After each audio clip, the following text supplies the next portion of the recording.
Unidentified flying objects are spying on our planet. Extraterrestrials are observing us on Earth. Flying saucers have land bases here. Aliens continue abductions of Earthlings. These shocking statements are being made by space scientists all over the world. No matter what the language, the message is the same. We are being watched by beings from outer space. Scientists are now convinced that the UFO syndrome is indeed a fact. Some of our own astronauts have told of UFO sightings while on space missions. But their motion pictures, still photos, and even direct transmissions to mission control have either been censored or completely suppressed. And their evidence has been put under wraps.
One of the most amazing close encounters recently revealed by U.S. and Soviet scientists involves our first mission to the moon. Astronauts Armstrong, Aldrin, and Collins were not there alone.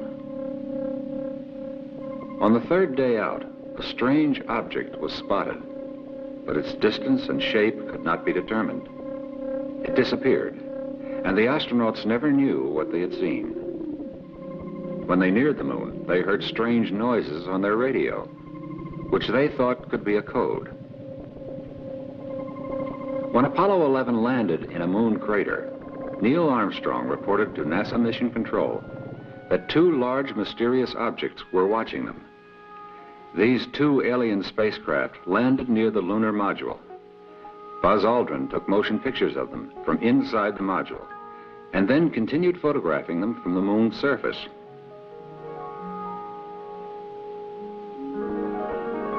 The aliens took off shortly after Armstrong and Aldrin stepped onto the moon.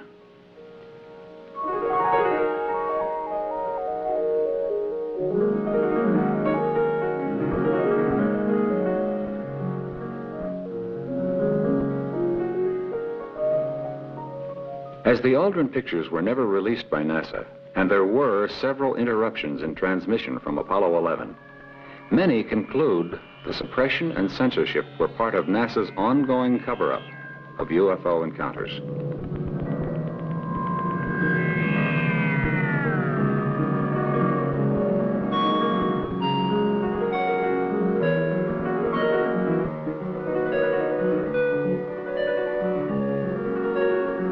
Despite government's secretive attitude and the playing down of all reports, ufologists have continued their investigations with fervor.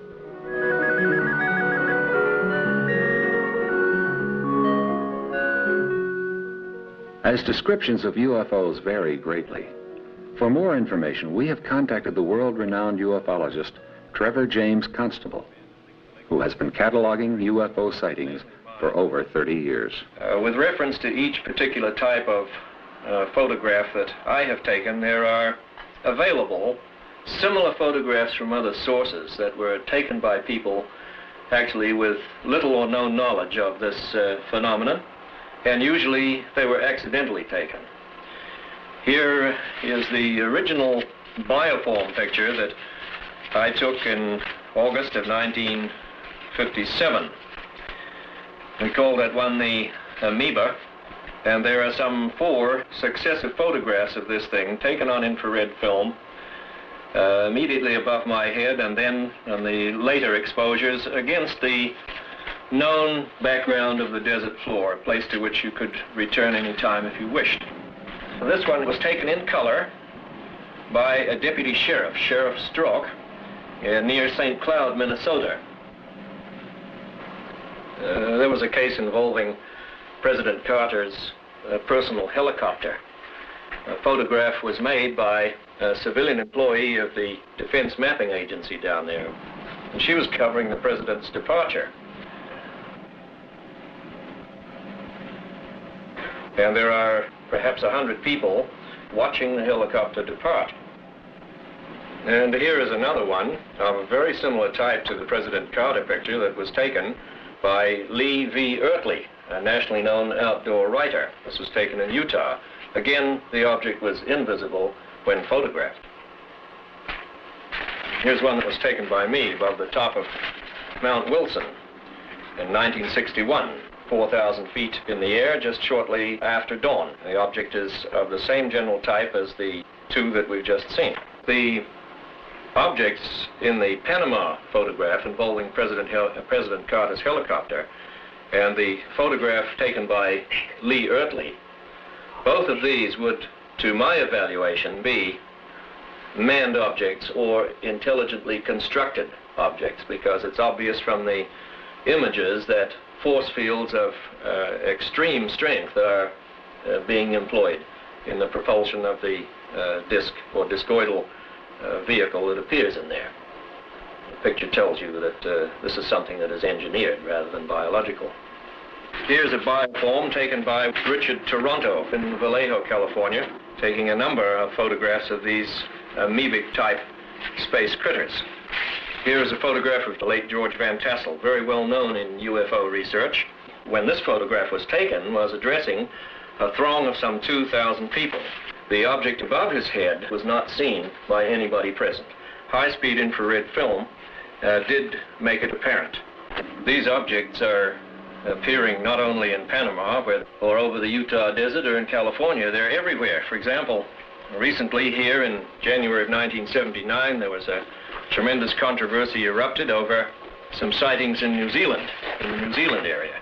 The clippings are here, and they involve pronouncements about these incidents by purported experts. In fact, the newspapers refer to them as experts. Well, there are no experts in this field. There are only people whose level of ignorance varies. And this is characteristic of much that has gone on since this whole thing broke in on the world. Astronomers and people like this who have some authority and standing immediately jump in with negative opinions over things on which they're not fully informed. All these things involve to some degree the activities of governments. And of course the role of our own government in maintaining secrecy on these things is itself a subject of considerable controversy. San Diego, California UFO researcher Timothy Shanks verifies extensive investigations by many governments, even though most will not acknowledge the existence of UFOs. Work in Europe, they are taking it a lot more seriously than here. The Netherlands, Brazil is also, England is experiencing a lot of sightings. All over the world, yes, Japan is interested. The USSR is very much interested. Venezuela, Argentina, Mexico, Brazil, Norway, Sweden, the Philippines, Chile, France, and Grenada. All of these people do officially state that flying saucers do exist, and some of them go even further and say they believe that they come from other worlds. A country that does not believe in the existence of UFOs is a country of deep sleepers. For instance, America, Russia, and England have studied UFOs for a number of years, and I think they have amassed sufficient information to know of their existence. But you see, they will not officially admit that they know of the existence of unidentified flying objects. Dr. George King, president of the Aetherius Society, an international authority on UFO investigations. Trevor Constable jumps into the ongoing governmental controversy. There is, however, no doubt, if one is to believe a distinguished Canadian scientist, that there is, in our country, a super-secret group, a super-secret scientific group through which all this critical UFO information is channeled. The late Wilbert Smith, who was a scientist with the Canadian government and headed the Canadian government's Project Magnet back in the 1950s, in an attempt to penetrate the propulsion secrets of the UFOs, stated in a tape-recorded interview made before his death that certain samples had been forwarded to him in Canada from Washington for analysis. And after he made the analysis in Canada, he was required to return the fragments to this super-secret agency in Washington. And he specifically stated that the agency was higher than the CIA. So the government is in it up to its neck, despite any press and propaganda releases that the Air Force or anybody else makes to the contrary. They're in it. Dr. Frank E. Stranges, director of the National Investigations Committee on Unidentified Flying Objects, takes a shot at government and its cover-up. I would say in my 32 or 33 years of UFO investigation, I have found definite evidence of a conspiracy. When we speak of the word conspiracy, it's a group of individuals who gather together with a prime purpose of either doing good or evil to a subject or another. As far as UFO conspiracy is concerned, yes, there are forces at work to squelch all valid UFO material. The United Nations has gone on record as saying that they would favor open hearings, open investigation, but the first nation to object was the United States, and this is rather comical. However, the United States Air Force still contends that UFOs do not pose any threat against the security of the United States, nor does it represent any more advanced technology other than we can meet. Man's vanity leads him to believe that he is the only intelligence in the universe, but there has to be something else out there. Too many hard facts lead to the conclusion that we are not alone, and some of us are being contacted by other intelligent forces. Dr. King tells of his personal encounter. It was an amazing happening. It's something which really did affect me very, very greatly. I became aware of a presence standing beside me. I did see Jesus physically. He was tall. He wore a robe which had a strange iridescent quality about it. It kind of shone in the light. Not like a phosphorescent article does, but in a rather unexplainable way to me. The whole figure made so much light that I could plainly see his face and his features. Beneath the robe, which was divided in the front, I could see that he had a purple belt, and in this purple belt there were some jewels. They seemed to glow from within. In his hand, he had a small wand-like instrument. Beneath the robe, he had on a jumpsuit type of thing. He had long brown hair and, surprisingly enough, blue eyes. He was tanned a golden brown color, as though he had been subjected to infrared bombardment, had been in the sunlight an awful lot. He leveled this wand at me, then I lost all consciousness. When the Master Jesus departed, he moved over to the side of me, and it was then that I regained consciousness. I saw a vehicle somewhat similar to this one here, this model here, a flying saucer, a scout patrol vessel, and it came down and hovered a few feet above the earth. I'm not sure how many feet, because I kind of saw the bottom of it, and I saw the three little domes on the bottom, and I saw a bright green ray, very, very bright green ray, come from the bottom of the saucer like this, and Jesus stepped to one side into the ray and he disappeared. I believe he was taken up into the craft in that way, because I saw this craft move through the heavens and join two more craft which had been hovering there during the whole experience. Mr. Robert Schofler recalls his mysterious encounter.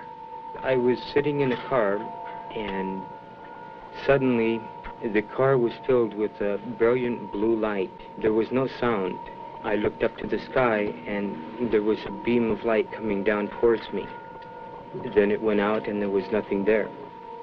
Another encounter is related by Mr. Armand in an interview in Los Angeles, California.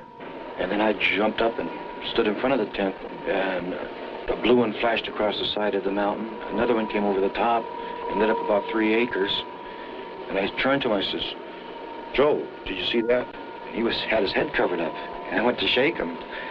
And he says, "I'm asleep, leave me alone, leave me alone." And just then our campsite lit up as bright as day, and we blanked out. This photo was taken in Nanking by a Chinese soldier. An oil company employee was taking pictures from a drilling rig in Indonesia when he saw an object in the sky accelerating toward him. With one shot left, he took this photo just before it veered off. Photographic evidence of unidentified flying objects has come from all over the world. In June 1966, about 30 miles north of Albuquerque, New Mexico, this manned spacecraft was captured on film by leading UFO photographer Paul Villa. 3 years earlier, Villa shot this UFO as it passed over his head just above the trees, close enough for him to feel its heat. The saucer flipped on its edge, its lower half rotating. Then it traveled sideways while moving up and down. The ship hovered for some time. Mr. Villa estimated its size to be between 160 and 170 feet in diameter. This sighting covered a 5-minute time span. This photo was snapped near the Sandia Indian Pueblo. The angle at which the picture was taken gives the craft a cigar-shaped appearance, but in fact, it was disc-shaped. Robert Rinker, a field technician at the Chalk Mountain Laboratory in Colorado, unsuspectingly caught this UFO on film.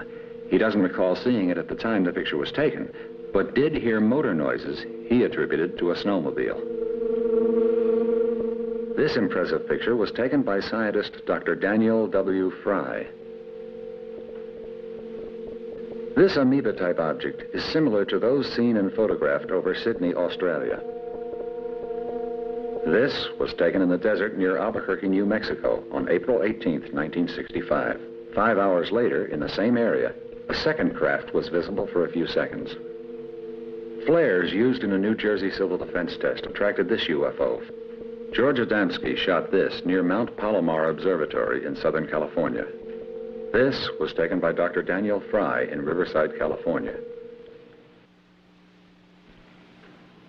Observers from other worlds, intruders from other galaxies. However we describe them, the irrefutable facts are there. Something from somewhere has come.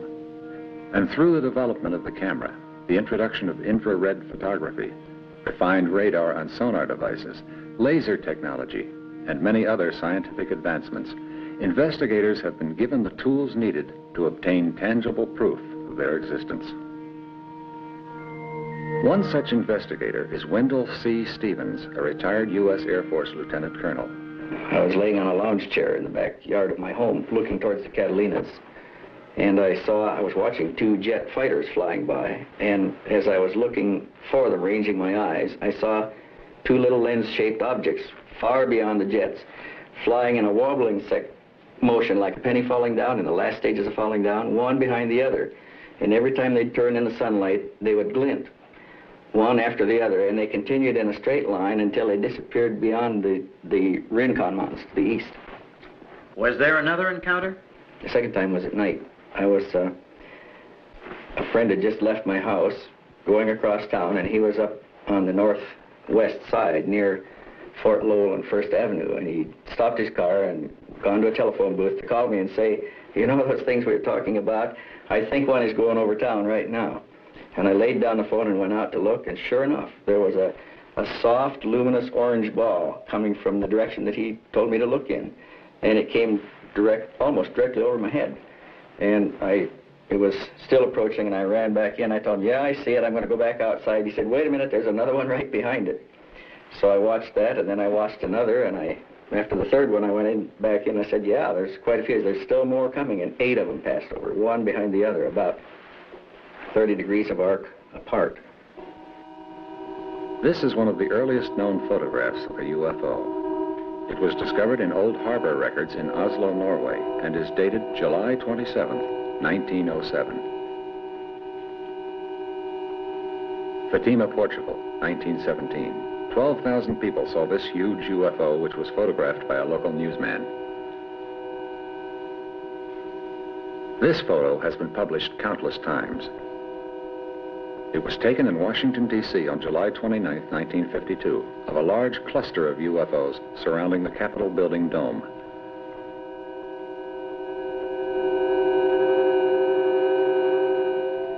A Marine Corps pilot, while flying reconnaissance over Korea during the police action of the 50s, spotted this object, gave chase, and was able to get this aerial photo before the unknown darted out of sight.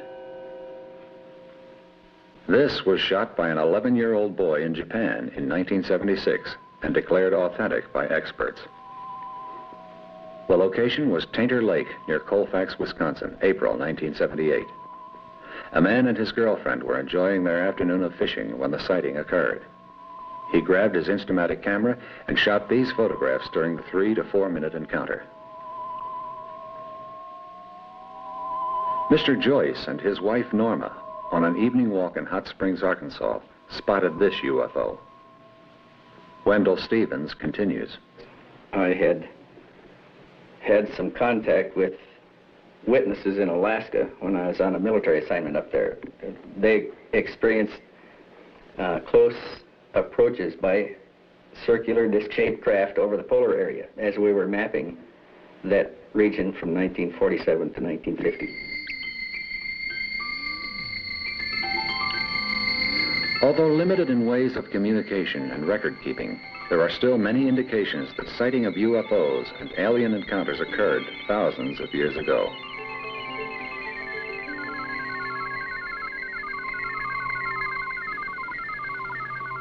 Over 15 centuries ago, these drawings were made in the Magda Caves high in the Alps, recording an encounter with a spacecraft.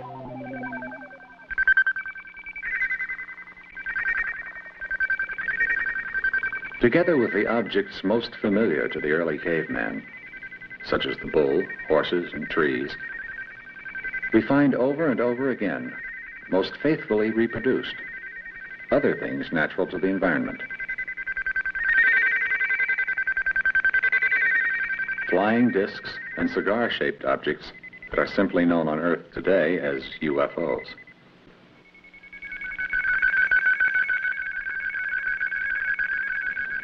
When cataloged by archaeologists, amazing similarities were found between the shapes in the ancient drawings and the pictures being taken by UFO photographers today.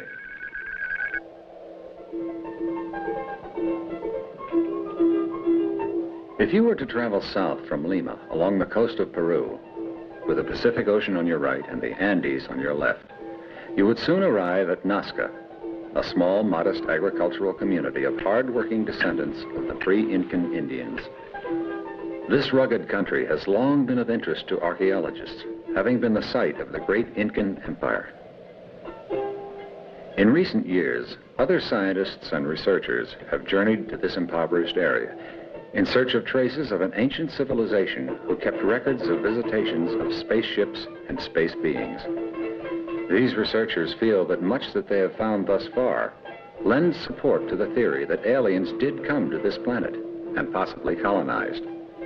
They argue that the great achievements made by the Incan Empire are totally unexplainable unless the simple Indian people had been guided by beings of much greater intelligence and knowledge. Throughout this area, startling evidence of alien visitation is found in these explicit rock drawings.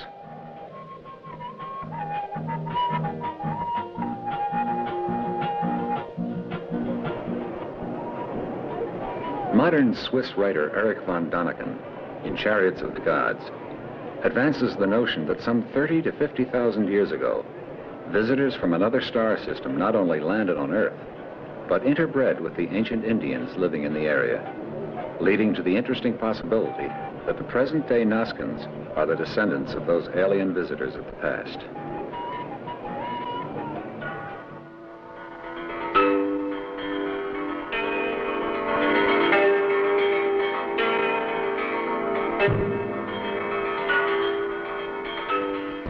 In the ruins of the great Mayan center at Chichen Itza, we can still see the bas-reliefs on the remains of the walls of the great Temple of the Warriors and the many colorful drawings which depict spacemen and spaceships.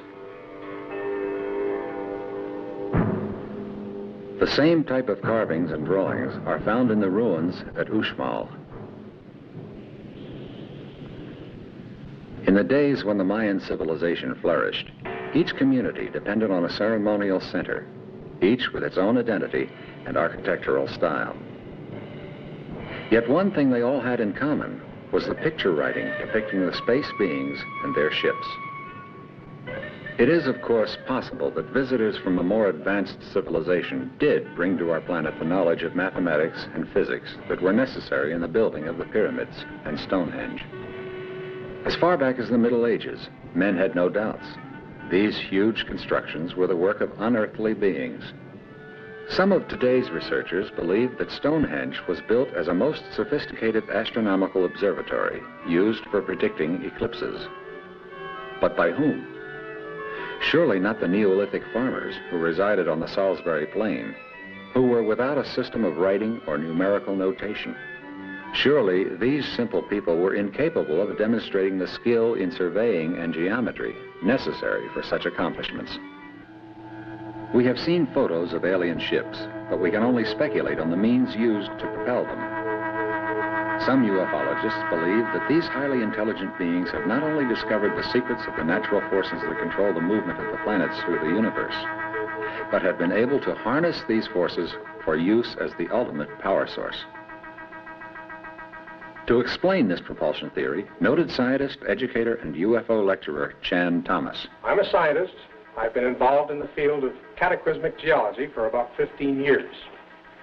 This is an unknown science in the English-speaking countries. Well, not exactly unknown, but it's not taught in any formal educational course. It was started in the European countries of France, Switzerland, and Germany in the 1750s. The pursuit of this science leads us to a track which requires the solution of the inner energy structure of a planet to explain the periodic geological upheavals which occur all over the planet. Now let's take a look at the cross-section of our Earth. First we have an inner core, 860 miles in radius. Outside that, an outer core, 1,300 miles thick, which exhibits all the properties of a molten liquid. And then outside that, the mantle, which is 1,800 miles thick, which is largely solid. It has a molten layer 60 miles down. Then outside that, the radiation belts, inner belt being protons, and the outer belt being electrons. Now, it is these radiation belts which draw free energy from space into the planet. And this energy courses through the planet, concentrating in the area of the outer core, and it's this very concentration that makes the outer core molten. And then it leaves the Earth out the South Pole. And it is the coursing of this energy which makes the Earth rotate west to east once a day. And it is this very energy structure which makes every rotating planet rotate west to east as the energy goes through it. Now, something we've learned from this is that the inner energy structure of every rotating planet is the same, no matter what its size. And it tells us that gravity on the surface of those planets, no matter what the size of the planet, is the same. And I mean gravity in terms of pull per unit area. If you were to go to Saturn or Jupiter, as large as they are, you'd weigh almost the same on the surface as you do right here. This means that life, as we know it, is much more plausible than we were led to believe up to now on any planet, as long as it's rotating, no matter what the size of that planet. This is intriguing, isn't it?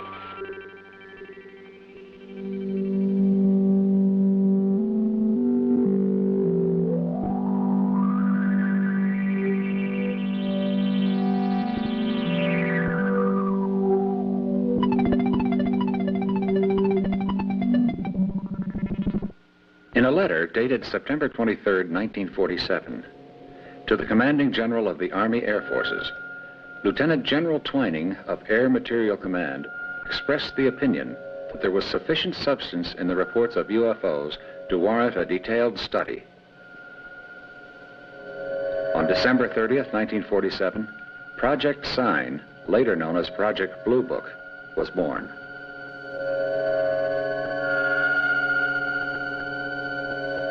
In 1956, Dr. J. Allen Hynek, astronomy professor at Ohio State University, an astronomical consultant to Project Sign and Project Blue Book, went to the Smithsonian Institute and convinced them to establish a satellite tracking network to obtain information on UFOs. Since 1975, a series of science workshops has examined two questions. Does extraterrestrial intelligent life exist? And if it does, how can it be detected? The workshop activities were part of a feasibility study on the search for extraterrestrial intelligence, better known by the acronym SETI, or SETI. This study was conducted by the NASA Ames Research Center. Thomas Miller offers his theory on propulsion. They do fly interstellarly. However, they do not fly in the same manner that the rocket ships fly or blast off from Earth as we know it. They use the electromagnetic lines of force which permeate the universal substance of this galaxy. The brothers on the other planets have evolved much more rapidly than the people on the Earth. And the ones that we have contacted have transmitted their messages to Earth.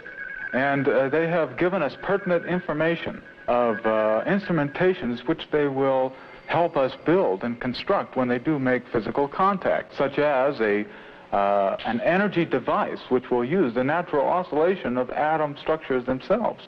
We will be taught how to arrange the vibrancy of the atoms to extract natural energy emanations from the very atom substances and siphon them off into power stations. And it will be a free type of energy. Mr. Carl Anderson, an employee of the U.S. Navy in Long Beach, California, one of the many people who claim to have been abducted by aliens, describes propulsion systems as explained to him by his abductors. Space people describe how the ship was propelled. Yes, they told me all about the propulsion of the ship. In fact, they told me that the interplanetary spacecraft are what we've come to call flying saucers, and they told me that the craft was essentially a flying electrical motor.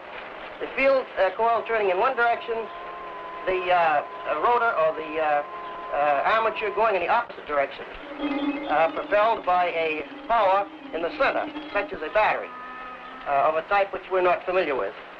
They told me that when these two counter-rotating sources revolve to a speed relative to the Earth as it turns in its axis in relation to its mass, that it becomes weightless due to the fact that the electromagnetic lines of force thrown off by the craft repel the magnetic lines of force that the Earth create and thus propel it away from the Earth's surface.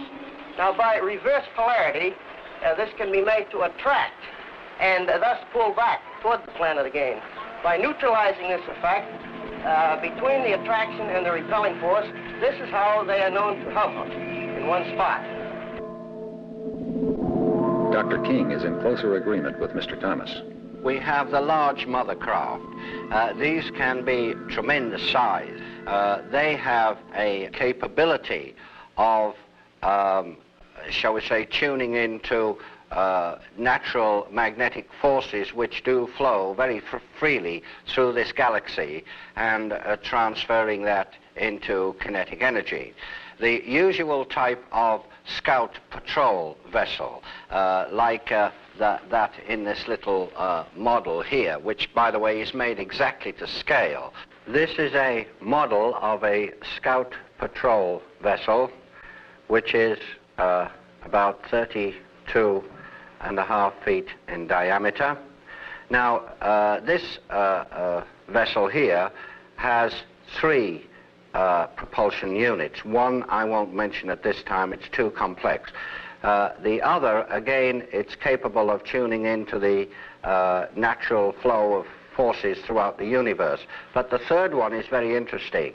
As these vehicles operate for the most part quite near to a planetary mass, such as Earth or another planet, they're able to reverse the flow of gravity. The space people know, by the way, that gravity has two poles, rather like a magnet. A magnet has a north and a south pole. Gravity has a positive and negative pole. And they're able to reverse the flow of this gravity so that a planetary mass can repel the vehicle or attract it. This is often the reason why some scout patrol vessels fly in a rather, shall we say, erratic manner. This is an artist's impression of the third satellite. On the top, there is a huge crystalline dome for collecting the sun's energies. At the bottom, there's a power matrix for transmitting the sun's energies after they have been conditioned by the enormous crystals within the craft. This next drawing gives you a rough idea of the position of the third satellite. You see the impression of the sun, the energies being collected by the dome at the top and transmitted to Earth through the power matrix at the bottom. This alien was photographed in Milan, Italy, before the shouts of other witnesses frightened it away. These alien figures became visible only after the film was developed. Sir Cedric Allingham, former RAF pilot, photographed this giant alien in Scotland. In 1973, a family, while traveling near Mexico City, encountered this strange object. They fled the scene after getting these photos, which have been declared genuine by Robert Padilla, Special Service Director of Kodak, Mexico. Near Rio de Janeiro on October 8, 1977, Antonio La Rubia, a bus driver, walked to a large field near his home to wait for his ride to work.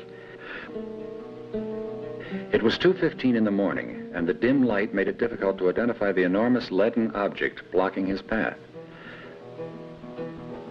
Suddenly, an intense blue light illuminated the field, and three robot-like creatures appeared beside him.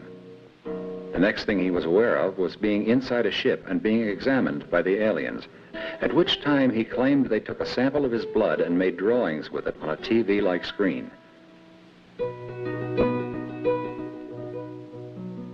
The next thing he knew, the spacecraft had disappeared and he was standing in front of the bus terminal where he worked. Persistent hounding by the press drove La Rubia into seclusion. In May of 1977, an Air Force officer and his son were driving in the country near Buenos Aires when the youngster spotted a huge capsule in the sky which ejected 3 luminous objects, then took off. Moments later, the 3 scouts disappeared in the same direction. A commercial pilot was returning to Rio de Janeiro from the international airport. About a mile from the field, he saw an object in the sky. These are photos taken of the Saturn-shaped object, which had been hovering between 2 airport runways.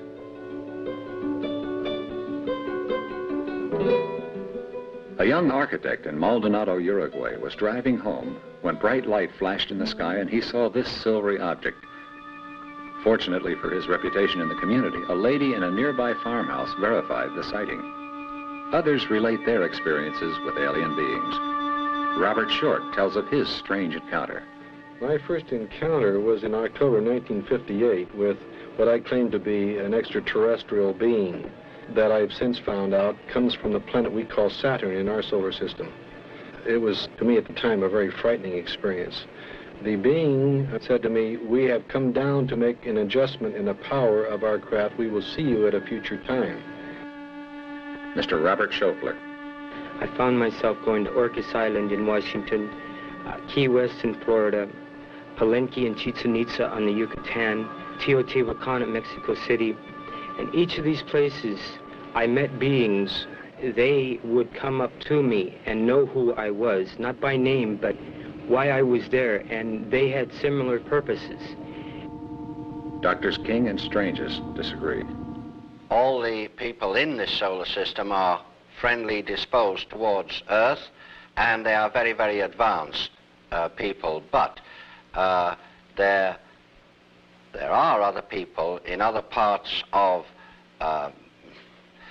well, not only this galaxy, but galaxies beyond this, that have not been friendly. In fact, the solar system has been attacked by outside forces in the last few years. And in order to repel these forces, there was something which we might call a galactic war. UFOs have had this Earth under surveillance for many thousands of years, and if they were going to attack or cause the human race any problems, they would have done so a long time ago. But there have been a few cases where some cattle and some people have even suffered because of so-called negative saucers. Someone said if these are intelligent beings from outer space, they couldn't be too intelligent if they're visiting the planet Earth. But on the other hand, I believe that we have been a source of, shall we say, potential threat, because as one scientist put it, we can take and set the atmosphere on fire with hydrogen devices, and this could cause the planet Earth to be completely destroyed by fire, and in so doing, it could disturb the other planets in our solar system. Mr. Thomas Miller. They will be landing very soon as the Earthman receives the Space Brothers in an open, receptive way where they would lay down their hatreds, because the Space Brothers bring a whole new way of life which will restructure society as a whole. We will start to tear down the various prejudices which we have had against life on other planets and life in other worlds. Chan Thomas discusses solar energy. Let's take a look at what would happen were we to build a model of this. You know, this is a pretty good space vehicle. Oh, yes, it's limited, to be sure. It only orbits and rotates. But it's been doing a pretty good job for almost 5 billion years of just orbiting and just rotating. Well, let's build a model which we can control more than nature controls a planet. And let's build an inner core which, instead of being solid, is hollow. And let's build an outer core around it, which we'll call the shell of this model. And let's leave off the mantle, because planets, when they're born, don't have any mantles. Our mantle has grown on it since it was born. And let's have this vehicle with its own radiation belts, inner belt of protons and the outer belt of electrons.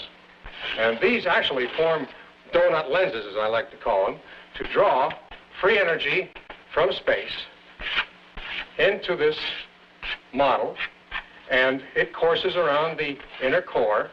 Now, with the polar structure, unlike that of planet, first with one north pole, as any planet has, but 3 south poles instead of 1 south pole on our model. And somehow in this, I won't go into the technical details here, but somehow within this vehicle, this model, let's retain the ability of taking this energy as it courses around the model and distributing it to any 1, 2, or 3 of the south poles, so that the energy leaving is not like a planet just out the south pole. We can make it go out in any direction we want to, horizontally if we want to, or vertically by summing the outputs of the 3 poles. What we have done here is to build a freely navigating planet, and we can build it to any size we want, small, large, and we find that the larger we build it, the easier it is to build it. In essence, what we've done is to build a vehicle which will do everything that these UFOs are supposed to be doing, as claimed by the people who have seen them. Well, what about UFOs? I really don't care whether they exist or not. I think the problem is to build one. Let's get on with the business of building these vehicles. And if the UFOs are there, we'll join them. And if they're not there, look how far ahead we'll be.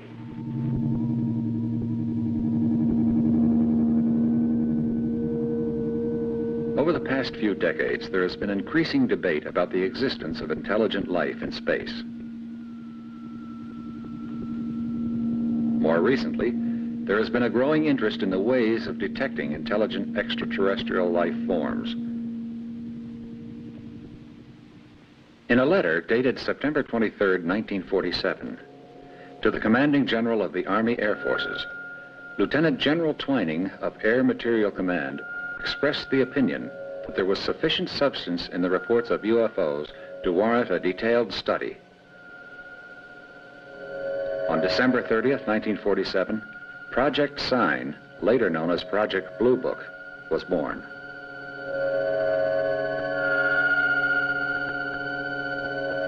In 1956, Dr. J. Allen Hynek, astronomy professor at Ohio State University, an astronomical consultant to Project Sign and Project Blue Book, went to the Smithsonian Institute and convinced them to establish a satellite tracking network to obtain information on UFOs.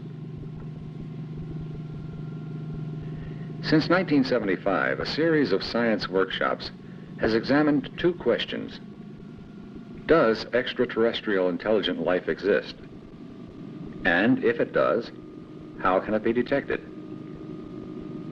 The workshop activities were part of a feasibility study on the search for extraterrestrial intelligence, better known by the acronym SETI, or SETI.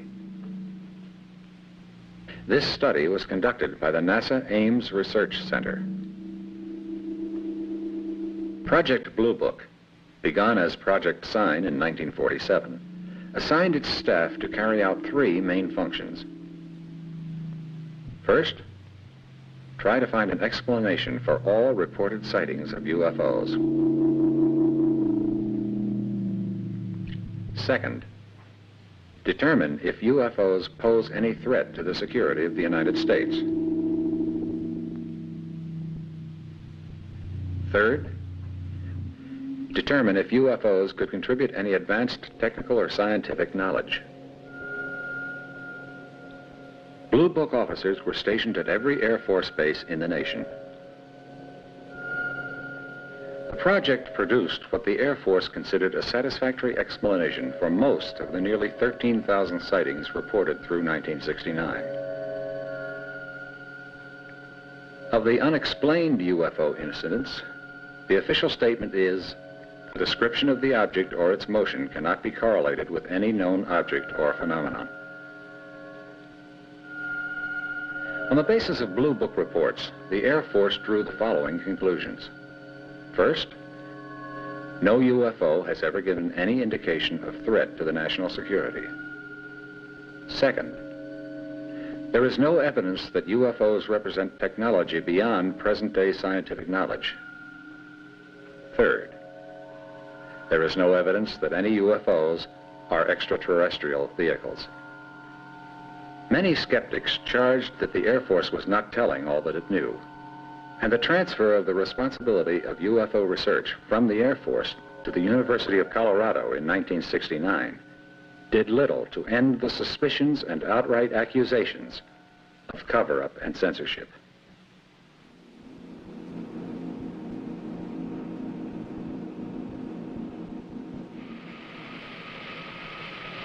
It is interesting to note that while the Air Force was in charge of the UFO investigations, they spent U.S. tax dollars quite freely, employing top scientists, the FBI, the CIA, and many special armed forces investigators.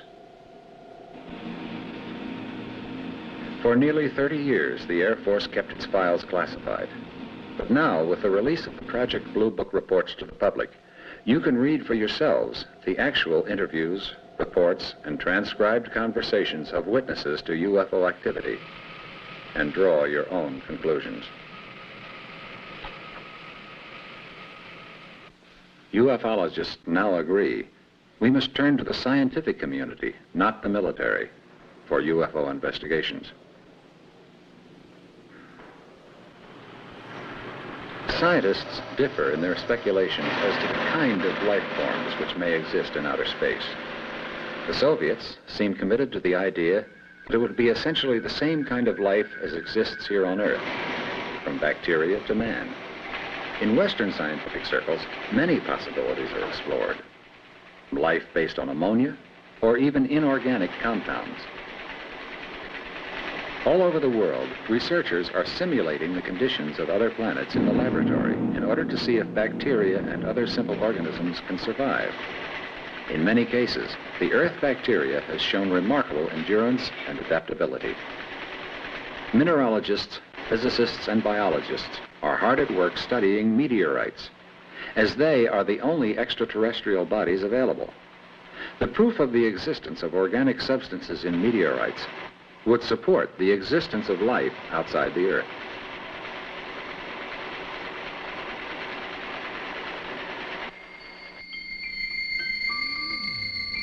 If there are extraterrestrial civilizations out there, what is the best way to communicate with them?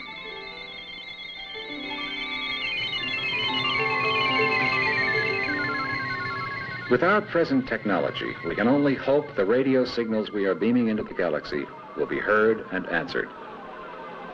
Some say we have been heard, and that UFOs are explorers who have come to study the source of the transmissions. During the last solar eclipse of the 20th century, Dr. Halldór Hallsson, a local dentist, took several photos from his vantage point on the beach in Iceland. He did not know until his film was processed that he had photographed this UFO. A few miles down the beach, Mr. K.G. Jensen of Germany was there to record the historic eclipse. Jensen did, however, notice the UFO and deliberately photographed it. Several other people reported seeing the UFO that day.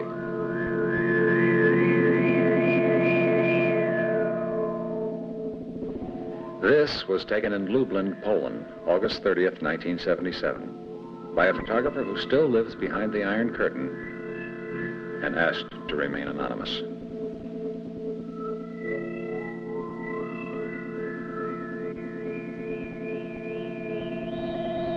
Patricia Monin tells her story. It was January 1977.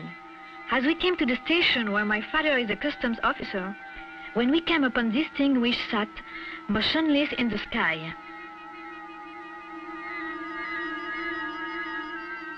Professor A.Y. Bonillo took this on August 12, 1883. Millions of light years separate us from other galaxies. So even though the thought of interplanetary travel is most appealing to the human imagination, it is not possible with our present technology. However, there could be civilizations in the universe that are far more advanced than we are, that have developed not only the means for communication, but also the means of interplanetary transportation.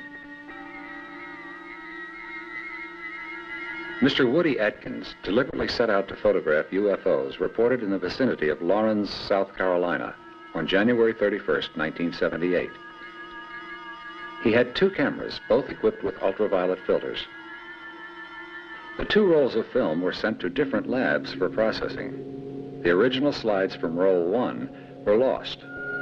But fortunately, the originals were returned on the second roll, and they were computer enhanced. These are the results of that procedure.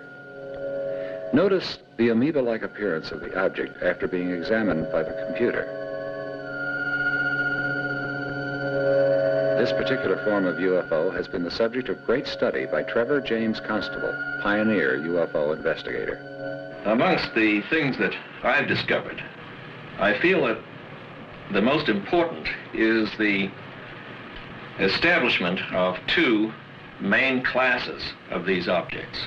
In other words, the introduction of what I consider to be the first qualitative element in the whole subject. This is the division of these multiform phenomena into 2 main separate divisions. On the left, the most commonly accepted and commonly recognized bracket of phenomena, those objects that appear to be structured ships capable of interplanetary space flight or flight even beyond that. In other words, high-performance craft. And on the right, in the other main bracket, are living organisms that are native to our atmosphere and which represent a whole new branch of biology and indeed a complete biological revolution. And I'm the individual who first extensively photographed this level of life, although it has been sporadically photographed through the years, accidentally photographed by many people. And these days, even Kenneth Arnold, the man who first put the term flying saucers into the English language, he himself now accepts that these atmospheric fauna, for want of a better term, I call them the critters, that they constitute a very substantial body of the totality of what we now call UFOs. The crucial thing was the use of infrared film that is sensitive to heat as well as to light. And this simple substance, which has been in existence for, at least 75 years, it's the principles of sensitizing film to react to heat have been known for at least that long, enables you to double the size of the window with which you look at the universe. It's a very simple concept. If I use this playing card here, for example, to represent the size of the window that the human eye has on reality, with violet at this end and red at that, then that is the foundation of our conceptions of the universe and life and of UFOs. If you take infrared film, what that does, without your necessarily seeing it, is increase the size of the window until it is that big. And so you're seeing almost twice what the unaided human eye sees. And this, over a long period of years, has yielded, I would say, the largest single body of evidence gathered by one person as to the nature of these things that's in existence.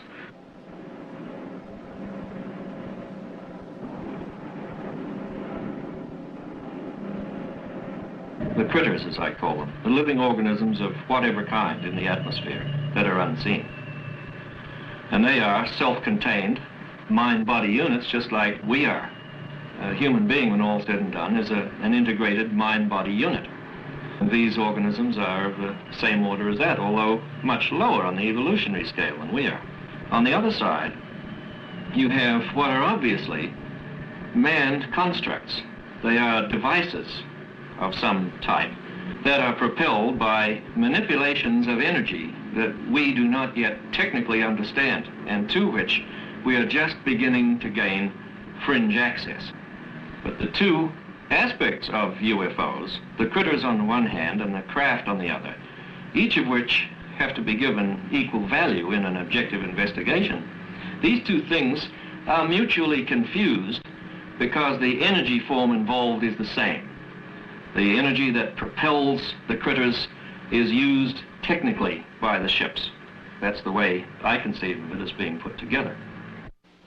One of the most interesting aspects of the UFO syndrome is the recurrence of reports of abductions of Earthlings by aliens from outer space. One of the oldest organizations involved in an investigation of abductions is the Aerial Phenomena Research Organization, headquartered in Tucson, Arizona. We interviewed its co-founder, Mr. Jim Lorenzen. Scientific consultant staff and investigators around the world. We collect reports from all around the world, and we analyze these reports and make some judgments as to their merit, and we accumulate a library which is available to scientists to study. This is a job that has not been undertaken by anyone else. We feel it's a need that really needs to be fulfilled. Travis Walton was in the National Forest in central Arizona in company of 6 other people. They saw at close hand an unidentified flying object. Travis approached it and was struck by a beam of some kind which knocked him down. The other people fled the scene. When they saw some lighted object apparently leave the scene, they came back to look for Travis, but they didn't find Travis. Travis showed up 5 days later at a different location, and he told of having been held aboard some craft by strange aliens. That's the essence of the story. It was quite a difficult one to investigate. When Travis first appeared after this experience, he was in bad physical shape, and our first approach there was to get him to some medical doctors. The witnesses in the Travis Walton case were subjected to polygraph tests because they were suspected of having done away with Travis, and the test took place 5 days after the incident.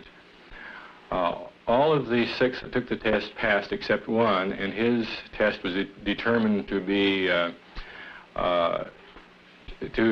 just no test because he couldn't calm down even in answering his own name. He was upset about the idea that he might have done something to Travis. But all these men passed the test that they had seen an object. Travis was subjected to the first test 10 days after his disappearance, and that test was poorly administered, and it was done under bad circumstances, and he failed it.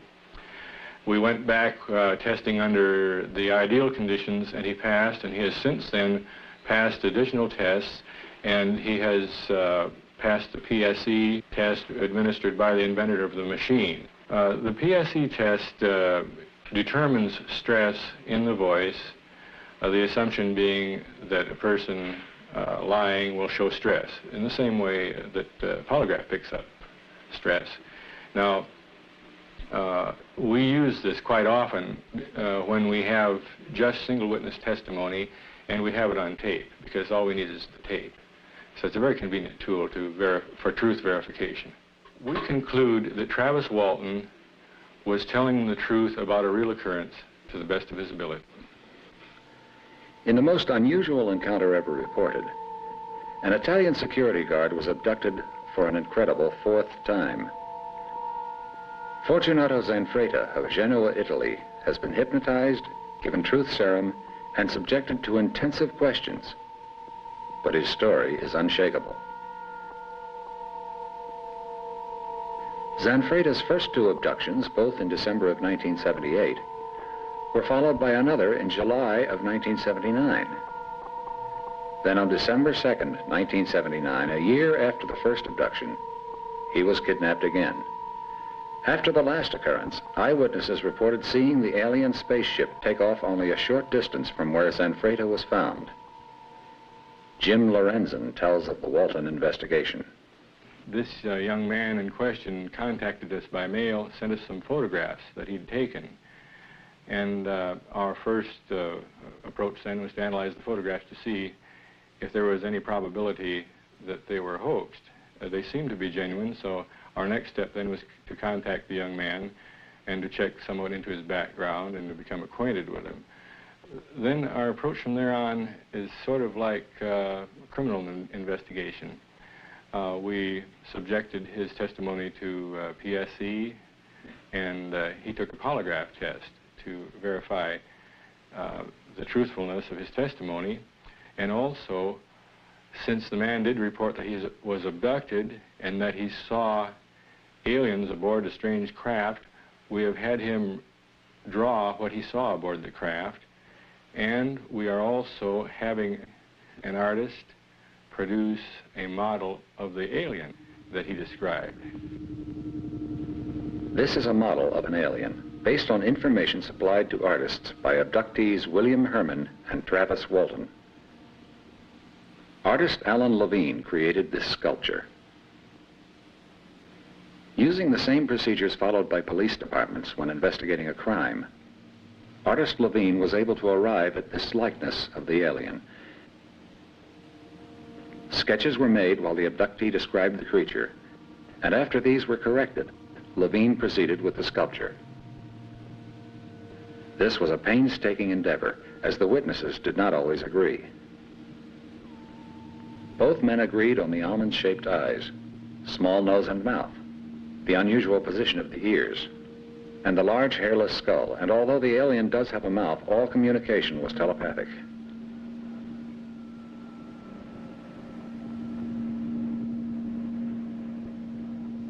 We try not to coach the witnesses in any manner by facial expression, because we find, for instance, that quite often the subject of some kind of an encounter is looking to us for answers and is trying to please us. So we have to avoid that part in order to get an objective report. I think that our first concern that we always show is the welfare of the witness. Abductee Robert Short. I began to understand that my work would be through the auspices of the solar government on Saturn in this system. Alan Michaels tells of his abduction. I was enveloped in a shaft of light, and as I went up this shaft of light, I just looked back, saw my body, and went right up out of it into a mothership in outer space. Your memory is very vivid, very sharp. There is a very strange phenomenon which has occurred in many cases of abduction. The victim has no conscious memory after seeing the spacecraft. They do not remember being kidnapped.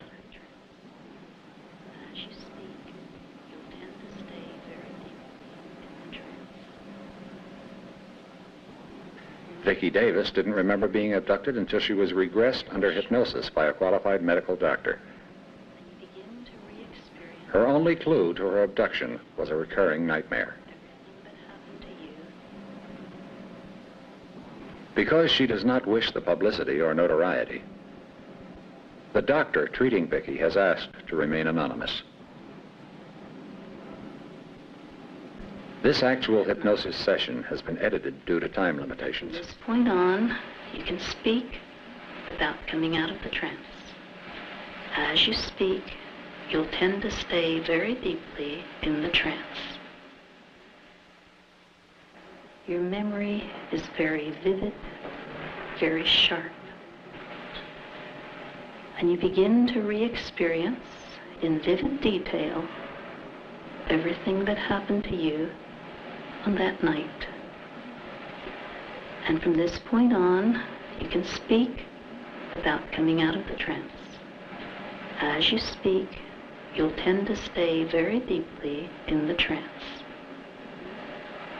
So just begin telling us what you're experiencing, what you're seeing. Driving into the rest area, and we're getting out of the car and going to the bathroom.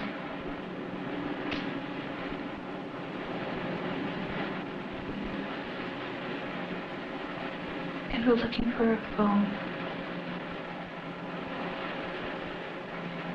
Why do you want a phone, Vicki? Because because we've seen some type of a crash, a big light in the sky. It was terrible. We want to call the police to tell them.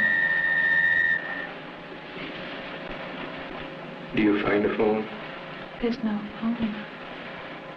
What do you do then? My mom looks up at the pretty stars, and I look over by the entrance and see a white cloud. It's coming closer. Maybe there's specks all around. Little gold things running all around. And I'm walking towards it. I'm looking up. It's big and round.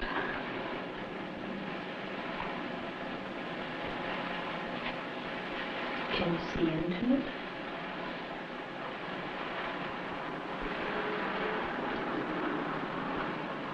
Are there windows? No. What do you see inside?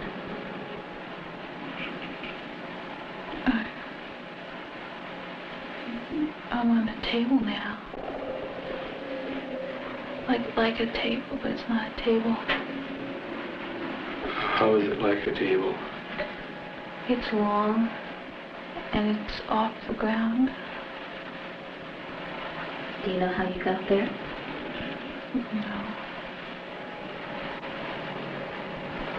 Tell us what happens on the table. Can you tell us about that? There's light coming from it. And they have some type of a thing. When you say that there are some things, can you be more specific and tell us what sort of things you're talking about? They're big energies, very glowing, and they move.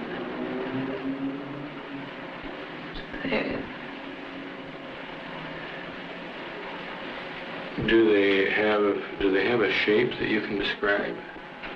They sort of have like a head and like arms, but they don't really have feet. And they're glowing, changing. How do they move? They just float, bob. Are there any noises coming from them?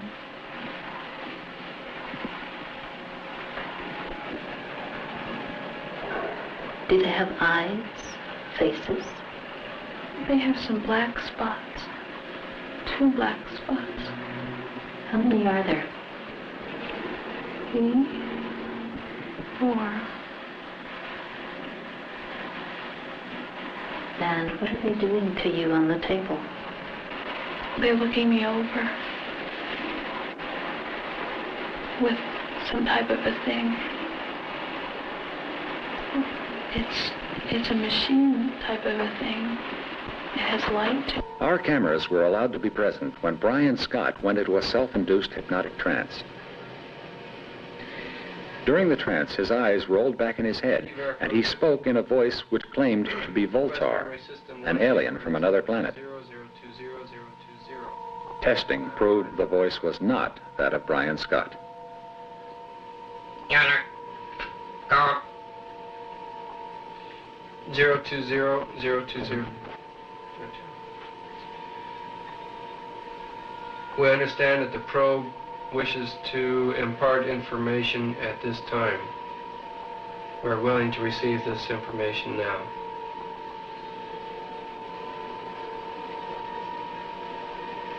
Acknowledge. Unity, transfer, Voltar. Delay factor 7. Relay open. Daniel, physical energy displaced. Unity of the council. Dr. King discusses the cataclysmic results of alien intervention on our planet. There were ancient civilizations in chronological order. Lemuria came first, and some people believe that this was where the Pacific Ocean is now, and mankind reached quite a high stage of evolution in Lemuria, so high, in fact, that he discovered how to split the atom. And, of course, mankind being what he is, a very warlike creature, well, the result was the destruction of Lemuria. And also, the Earth at that time did flip a few degrees on its axis.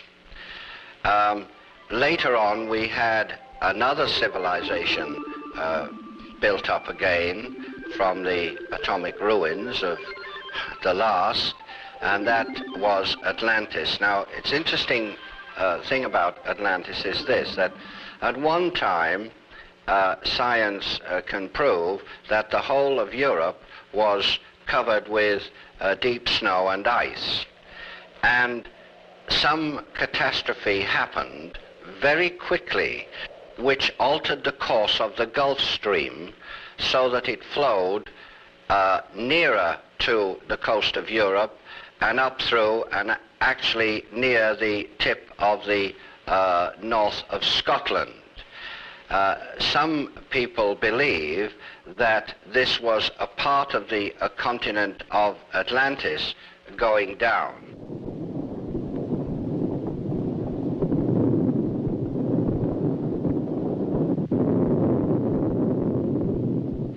Two of the most ancient books on Earth are now translated from the Sanskrit into English, and they do talk about Vimanas, which were flying machines, and they do talk about two atomic weapons that were used.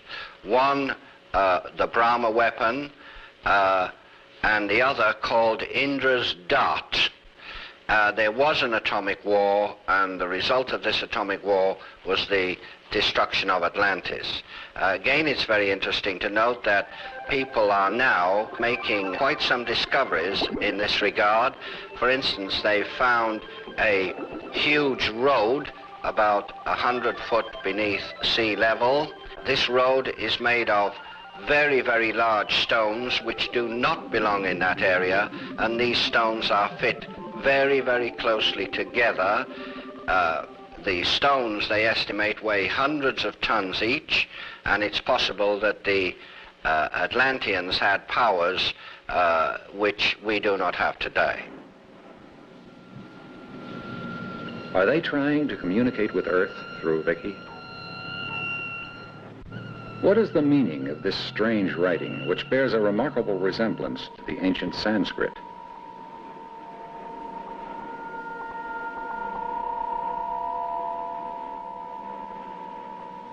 What is the meaning of Prayana? Could it be the planet or solar system where Vicky's abductors came from? Doctor, is Vicky's case valid or unusual? Yes. I believe that she had a very valid experience, and this is corroborated by the regression of her mother to the same event. And while her mother was not abducted, her mother did describe a period of time lapse. Why do you, as a highly regarded medical doctor, investigate these abductee cases? Because I've had a personal UFO experience. I have seen UFOs in my own experience, and that's why I am interested in it. Was that a frightening or traumatic experience for you?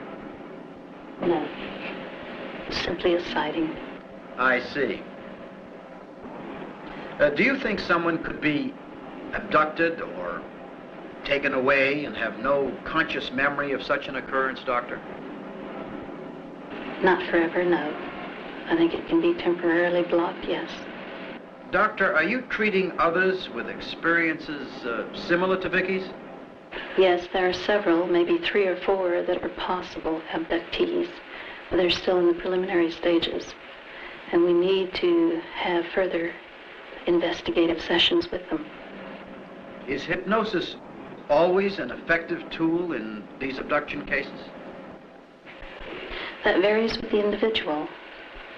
Everybody differs in their ability to go into hypnosis, and also they vary in their ability to go into a depth of hypnosis. It requires a fairly deep trance for regression. Could you tell us a little more about regression, Doctor, and how it works? Regression is simply taking the person back in time, in memory, to an event that had significance to him. Police departments now use hypnosis to try to learn the truth in criminal cases. Are you aware of this? And if so, what is your opinion? Yes, I think they're using it more and more, although I question the validity of such investigations because... Dixie Yetarian has asked her opinion of the possibility of extraterrestrials visiting our planet. I wouldn't want to discount the possibility, but I have to tell you that I'm a skeptic as far as most of the claims that are made. I feel that we probably are, well, that we would have to have tremendous egos if we were to feel that we're the only life forms throughout all of the universes.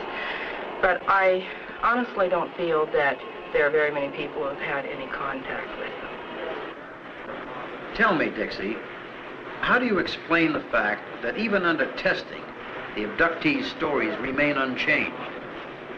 You know, in my classes, I teach my students to go into a meditation in which they have an experience in which they go up onto a mountain and then they materialize for themselves an old man who has all knowledge, and they can ask all kinds of questions to this person. The person is actually an aspect of their own personality. And if they were to have had such an experience in a meditative state without being told first that this was an aspect of their own personality, they might think that this was an extraterrestrial being or something. It's very possible that these people are in contact with some aspect of their own personality and are just self-deluded. I honestly don't believe most of the experiences, although I have to say that most of the people I talk with who claim such experiences are very sincere. They really believe. To those who have had these experiences, they are very real. One such person is retired Air Force Colonel James McNamara, former press advisor and public information officer to General Van Fleet with the 8th Army in Korea. He is presently involved with city government in Los Angeles, California. Colonel McNamara. During my twofold career as a radio news reporter and a military man of some 23 years of service, I've encountered a number of incidences in the field of UFOs, or unidentified flying objects, to honestly believe that they are here, that they are real. For example, in 1954, I'm convinced that I had a sighting of a triangular formation of flying saucers over the coast of Santa Monica. At that time, I had reason to look to the skies. I was on a street intersection in Los Angeles, some 6 or 7 miles east of the city boundary of Santa Monica, and I was surveying the skies because I had been doing radio broadcasts for some time and had been capping them with weather forecasts. Unfortunately, the weatherman had been erroneous for the past 2 or 3 days, so I was looking to the skies to see if tonight he was perhaps right in predicting April showers. Now, my gaze was captured by 3 luminous discs over the coast of Santa Monica, arranged in triangular fashion. I watched these discs for approximately a minute. And then suddenly, with intervals of 2 or 3 seconds between the disappearance of each disc, they disappeared, one followed by another, and they all went in a path of a northwesterly direction, leaving no trail whatsoever behind them. What was incredible was the fact that they seemed to vanish as if the sky was nothing more than a sponge. That's how fast they seemed to disappear. Several months later, I had the opportunity of covering a story for a magazine, Pageant Magazine, a story, the locale of which was in San Fernando Valley. This had to do with a UFO sighting and a subsequent cropping of some very fine material, mysterious material if you will, which I like to call angel's hair because it resembled the angel's hair which we decorate our Christmas trees. Now the story itself was not too impressive to me. It was an impressive story, but the real impressive thing to me was the fact that the United States Air Force dispatched a major to interview me as the author of the story and the people to whom I talked to get the story, which demonstrated to me that the United States Air Force regards the UFO and any phenomena attached to UFO certainly as within the realm of possibility and probability, certainly not on the borderline of science fiction. Mr. Michael Barton, California author and lecturer, does not doubt his experiences. The people who were with him at the time of the sightings believe it too. I have seen UFO on a number of occasions. One time at Harmony Grove, California, when we were at a convention, a saucer did appear, and a number of people saw the flying saucer directly over the lecture hall. This was in 1960. Recently, as recently as July 15th, 1965, I was with a party of 6 people, and we did observe 3 UFO demonstrating their maneuvers over Lake Elsinore, California, for 3.5 hours. We observed them through binoculars.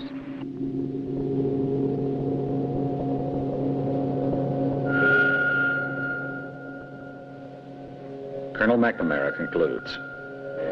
I have talked during my career as a reporter with many, many people who have had sightings of UFOs and who have given me the complete impression that they too, as I feel, believe that UFOs are real and that there are visitors here in our Earth from outer space.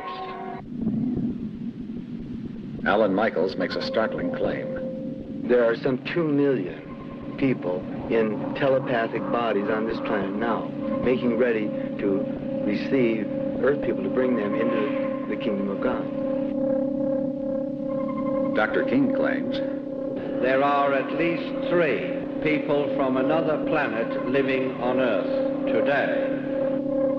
Ruth Norman, known as Space Ruthie, while preparing for the arrival of more extraterrestrials, speaks from her California base.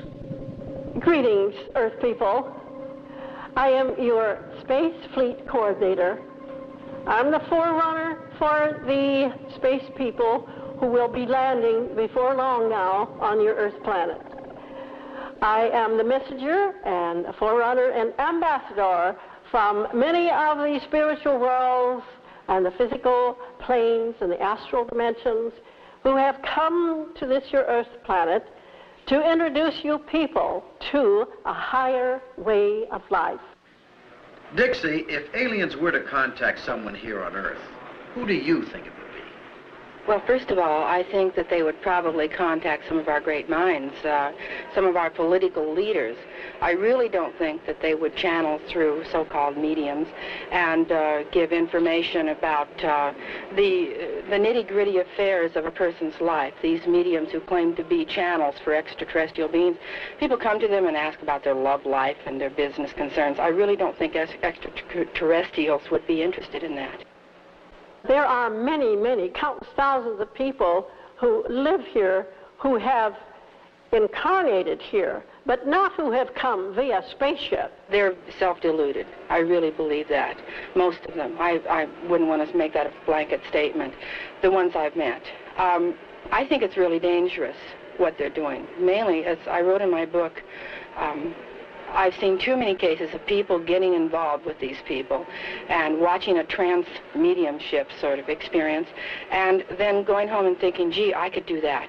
And they go into a trance experience and maybe contact some aspect of their own personality that they've sublimated, some fear or anger, and then bringing that forth and not being able to deal with it, and they end up on a psychiatrist's couch or at their priest's.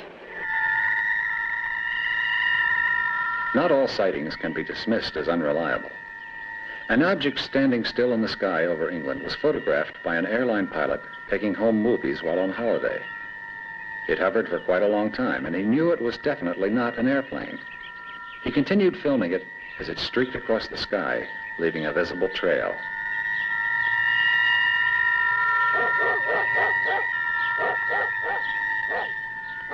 This film was turned over to the British military intelligence for examination. After extensive investigations, they were unable to identify the streaking object, and they classified it a UFO.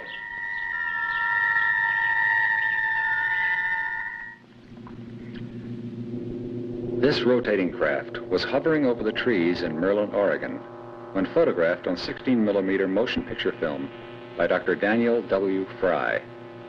The same rotating ship was also photographed 700 miles away in Joshua Tree, California. Dr. George King.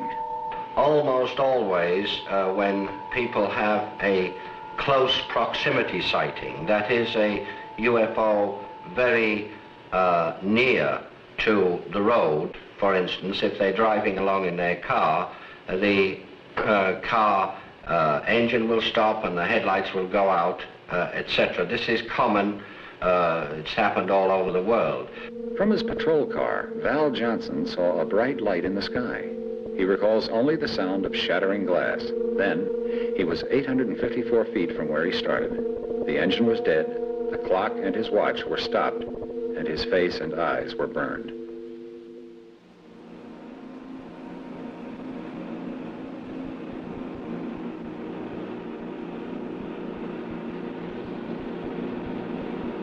Based on the many unanswered questions facing scientists and researchers in the field of unidentified flying objects, the search for extraterrestrial intelligent life must continue. We must, as recommended by SETI, establish a listening network with greater capacity, perhaps by the use of space probes or other satellites. If we do not find intelligent life elsewhere, we will have learned how precious our human culture is and stress our responsibilities to the preservation of our planet. On the other hand, were we to hear but a single extraterrestrial signal, we would know one great truth. It is possible for a civilization to maintain an advanced technological state and not destroy itself.